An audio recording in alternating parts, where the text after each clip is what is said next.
Oui, c'est l'heure de l'habituelle review lecture et en même temps de classer ces lectures dans un top flop. Oui.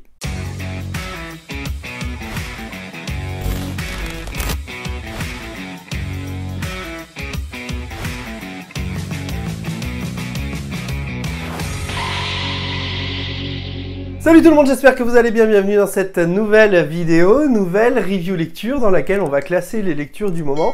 Et vous allez voir, je pense que vous allez être surpris tant par le classement de ces lectures, tant par les lectures en elles-mêmes, puisqu'il y a des suites de séries que j'ai débutées l'année dernière, mais il y a aussi des nouveautés qui m'ont plutôt surpris en réalité. Et je vous propose de commencer ce top flop avec le bas du classement. Et au bas du classement, on va retrouver le tome 3 de Réflexion. Réflexion qui nous raconte l'histoire de Minato. Minato, un jeune garçon et sa petite sœur qui sont des enfants plus ou moins laissés pour compte par leur maman, qui ne revient que très peu souvent à la maison. En tout cas, c'est ce qu'on nous raconte dans le tome 1. Et lorsqu'elle va revenir à la maison dans le tome 1, elle va les emmener dans une fête foraine, leur payer un tour de grande roue, et dans cette grande roue, il va se passer quelque chose d'assez fantastique. C'est que la roue va être frappée par la foudre, et Minato, le jeune enfant, va être coincé dans le corps de celui qu'on appelle le briseur de nuque, un tueur en série, un brigand, qui voit en l'opportunité d'être coincé dans le corps du jeune garçon, une échappatoire vis-à-vis de sa situation, puisque il est notamment très recherché par la police. Et en même temps, le fait qu'il soit avec cette jeune fille, avec cette petite fille, il y voit notamment le moyen de faire pression sur Minato, qui lui est tout simplement coincé dans le corps du tueur en série. C'est une série de Kei Sanbe en 5 tomes. Nous sommes aujourd'hui au tome 3. Kei Sanbe qui avait fait notamment Erased, que je suis toujours en train de lire et que personnellement j'adore vraiment. Mais le problème que j'ai dans cette série, c'est que au-delà du simple fait que ce soit le même genre d'histoire, du thriller psychologique et un brin de fantastique, notre cher ami Kei Sanbe ne se renouvelle pas vraiment, tant dans le genre qu'il a choisi, tant dans la narration, tant dans les dessins qui se ressemblent énormément. Je trouve qu'il n'y a pas d'effort de fait, je trouve qu'il n'y a aucune prise de risque de fait de la part de l'auteur, donc ça c'est un gros problème pour moi. Et surtout, en fait, je trouve que il n'y a pas réellement de surprise dans ce récit. Là où tous les cliffhangers fonctionnaient dans Erased, là où tous les rebondissements fonctionnaient dans Erased, je trouve que ça ne fonctionne pas réellement dans Réflexion. Bon, c'est une série assez courte, en 5 tomes, donc je pense quand même que j'irai jusqu'au bout de cette série pour me faire un avis un peu plus précis sur cette série. Mais je suis déçu d'une certaine manière parce que je m'attendais à beaucoup mieux de la part de Kei Sanbe qui avait fait notamment Erased et qui avait énormément fonctionné sur moi. On continue avec du Young GTO et notamment le tome 11, puisque on arrive à la fin de Young GTO, puisqu'il nous reste 4 tomes après ce tome 11, double tome notamment. Et après les 2 arcs les plus importants pour le moment de Young GTO, on retombe dans une suite d'aventures qui me laisse quelque peu perplexe, parce qu'en fait, toute la pression qui est montée au fur et à mesure de l'histoire, qui nous a fait plonger dans le vécu, dans la jeunesse d'Eikichi Onizuka notamment et de Ryuji, là elle retombe pour faire plein de petites histoires, plein de petites mésaventures avec différentes thématiques, que ce soit l'amitié, les responsabilités, le fait qu'il faut assumer ses actes. Et puis, on nous caricature vraiment ce qu'est l'amitié. Moi, c'est ce que j'aime notamment dans Young GTO, c'est-à-dire que dans Young GTO, on nous explique que un ami, c'est quelqu'un qui est capable de mettre une gifle à l'autre quand il fait une connerie et quand il s'égare du droit chemin, qu'il faut lui dire, qu'il faut être direct, qu'il faut être franc. Et je suis assez d'accord avec ce message-là. Mais pour autant, voilà, j'ai pas forcément pris mon pied sur Young GTO, en tout cas sur ce tome 11, parce qu'on est sur plein de petites histoires très courtes finalement, qui sont résolues très vite. Et il n'y a plus vraiment d'enjeu à lire ce tome 11, et du coup j'espère que le tome 12, 13, 14 et 15 ne seront pas la même chose, parce que sinon ça risque de m'emmerder. Alors je suis un grand fan d'Eikichi Onizuka, du personnage, de son histoire, notamment dans GTO. C'est la première fois que je lis Young GTO, donc je suis très content quand même de lire sa jeunesse, qui explique notamment ce qu'il est devenu ensuite dans GTO, hein, là-dessus il n'y a pas de problème avec ça, mais malgré tout, je trouve que c'est largement en dessous de GTO. Bon, au niveau des dessins, très clairement, c'est saut années 80-90, hein, là-dessus, il n'y a pas de souci. Pour autant, on voit quand même le trait de notre ami Toru Fujisawa, pardon, qui a bien évolué depuis le début, là-dessus, pas de problème. Je sais clairement que ce type de trait-là, ce style de trait-là, ce style de dessin ne plaira pas à tout le monde, hein, surtout les plus jeunes qui aimeront des dessins très modernes. Pour autant, moi, ce que j'aime dans Young GTO, c'est les thématiques, c'est les messages qui sont abordés. Mais c'est vrai que voilà, il n'y a pas vraiment d'enjeu, pas vraiment de scénario dans ce tome 11.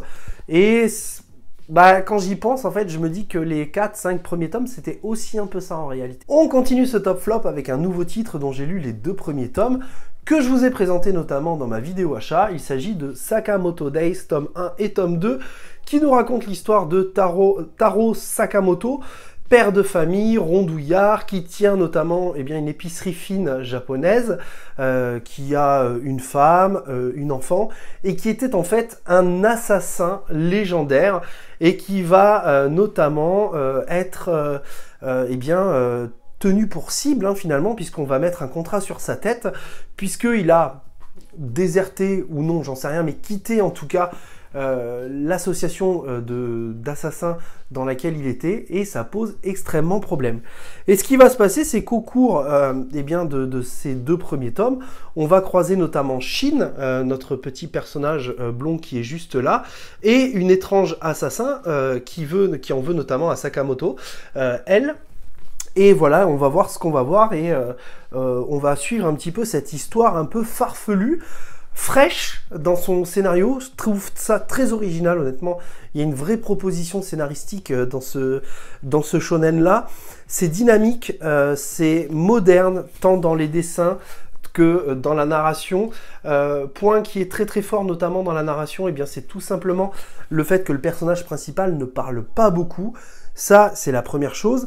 La deuxième chose, c'est que du coup, il a 2 facettes que j'aime beaucoup, hein, notamment celle-ci où il est vraiment un rondouillard, et l'autre où il est vraiment voilà, l'assassin légendaire qu'il est. Je vous en dis pas plus pour ne pas vous spoil. On a des dessins absolument magnifiques, c'est très dynamique, vraiment. J'aime beaucoup, on ressent l'action est palpable dans ce récit, donc ça c'est plutôt fort. J'ai été littéralement emballé par la proposition de ce premier tome qui allie dynamisme, nouveauté relativement originale et dessin moderne, et en même temps cette fraîcheur, cette hype, cette originalité, j'ai trouvé qu'elle était un petit peu redescendue finalement dans ce tome 2, qui est un petit peu plus posé et qui est pourtant du vu et revu, parce qu'en fait on va se retrouver dans une fête foraine où notre cher ami Taro Sakamoto va en famille et avec ses amis se promener, et où en fait il va tout simplement être pris pour cible. Et voilà, j'ai trouvé tout simplement que c'était du vu, revu et corrigé, et j'ai même trouvé le rythme de ce 2e tome largement en dessous du premier, ce qui m'a fait un petit peu déchanter sur ma lecture honnêtement, et c'est ce qui fait que ça le classe notamment dans les 3 derniers lectures de ce top flop. Alors, pas de panique, j'ai le coffret des 5 premiers tomes, donc j'irai au moins jusqu'aux 5 premiers tomes pour me faire un véritable avis. Mais pour l'instant, c'est balance, c'est du 50-50 sur la lecture, et donc j'espère que le tome 3, le tome 4 et le tome 5 sauront faire chavirer mon cœur du côté de la déception, ou au contraire, du côté de la stupéfaction et de l'amour pour ce shonen. Dans le top 3 de ce top flop, une lecture que j'ai faite précédemment l'année dernière en librairie, et que j'ai refaite ici, il s'agit de Land de chez Mangetsu, un double volume plutôt joli, honnêtement, plutôt classe, qui nous raconte l'histoire de Anne et de sa jumelle qui a été malheureusement sacrifiée, soumis notamment à l'une des coutumes du village dans laquelle vit Anne, pardon. Et qui nous raconte l'histoire des habitants d'un village un peu particulier, puisque dans ce village, notamment, les habitants meurent tous à 50 ans. Voilà. On sait notamment dans ce village que ce village est protégé par 4 kamui, du nord, du sud, de l'est et de l'ouest. Et ce qu'on va notamment apprendre dans ce récit, c'est que notre chère petite Anne, elle souhaite savoir ce qui se passe derrière les Kamui, ce qui s'y cache. Et donc on va tomber dans une histoire totalement folle, fantastique, onirique, très poétique, qui mêle un brin de mélancolie et en même temps il y a un côté très je sais pas comment expliquer, c'est pas très joyeux, mais ça vient nous titiller en fait et ça nous donne la curiosité d'aller plus loin dans la lecture. Land qui a des dessins très particuliers qui ne plairont pas à tout le monde, ça j'entends là-dessus. C'est une histoire très mature aussi, il faut le préciser quand même, et j'ai beaucoup aimé parce que cette histoire, elle est à la fois dure, mais elle va toucher à notre corde sensible. Il y a de très jolis dessins, très épurés, qui vraiment renforcent ce côté onirique. Et j'ai littéralement adoré ce premier tome de Land. Land, pour lequel au départ je n'étais pas forcément... j'avais pas forcément passé le pas de l'acheter, je l'avais lu en librairie, j'avais beaucoup aimé, mais voilà, je m'étais dit je sais pas trop.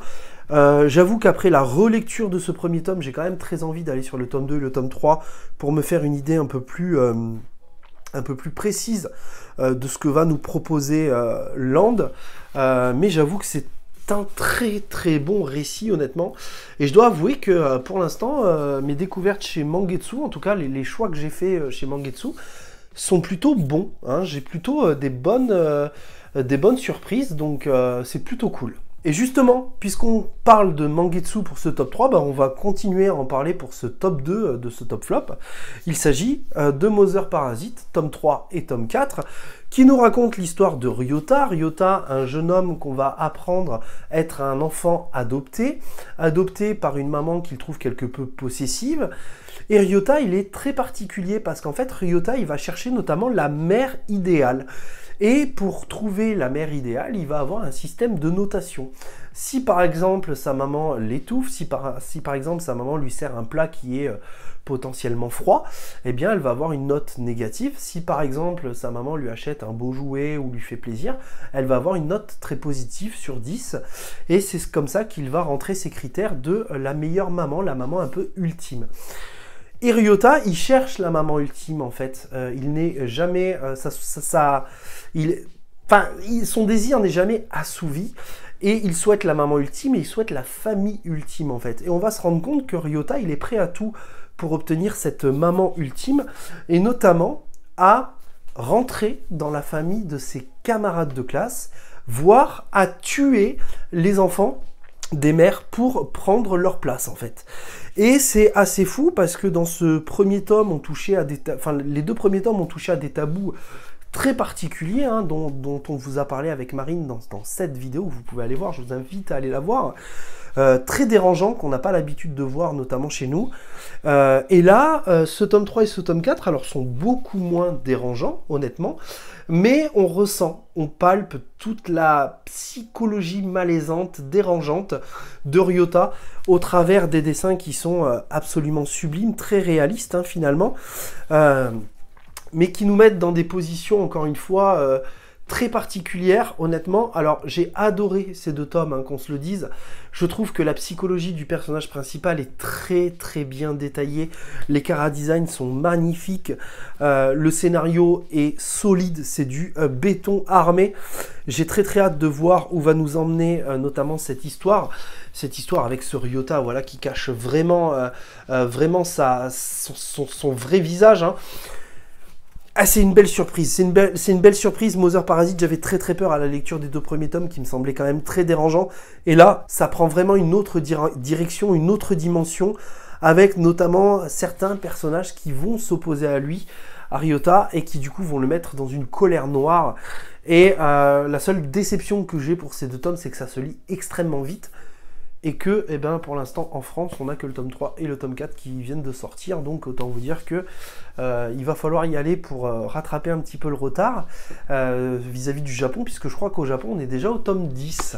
Et enfin, le top 1 de cette review lecture, ce n'est autre que les 3 premiers tomes des Carnets de l'apothicaire, dont j'ai pris le coffret à Noël, qui nous raconte l'histoire de Mao Mao, 17 ans, qui a été formé dès son plus jeune âge à un apothicaire et qui finalement va se retrouver dans le quartier des plaisirs pour être ensuite enlevée et vendue comme servante dans le quartier des femmes du palais impérial. Elle va être coupée du monde extérieur et elle va apprendre à vivre, notamment dans ce palais impérial, où elle va finir goûteuse pour l'une des prétendantes,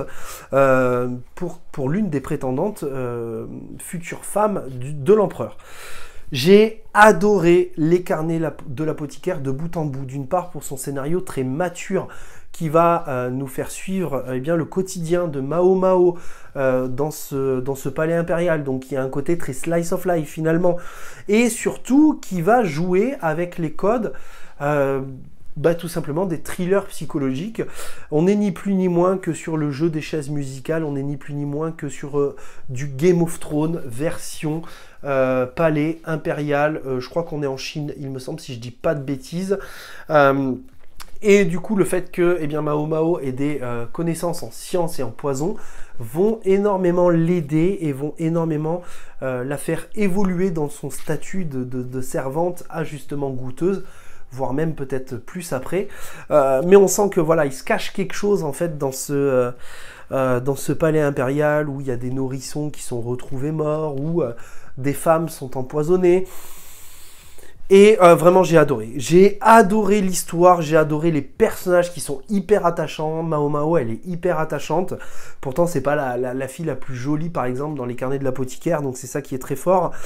J'ai adoré la posture de ce personnage qui est absolument incroyable, que vous voyez juste ici. J'aime beaucoup son dialogue, j'aime beaucoup sa façon d'être avec Mao Mao qui est un peu particulier, qui est un peu tendancieux sur certains points. J'aime beaucoup les femmes, la représentation des femmes qui sont destinées à être des futures femmes d'empereur, des futures prétendantes qui sont absolument magnifiques, comme vous pouvez le voir juste ici. Elles sont dessinées, mais c'est magnifique.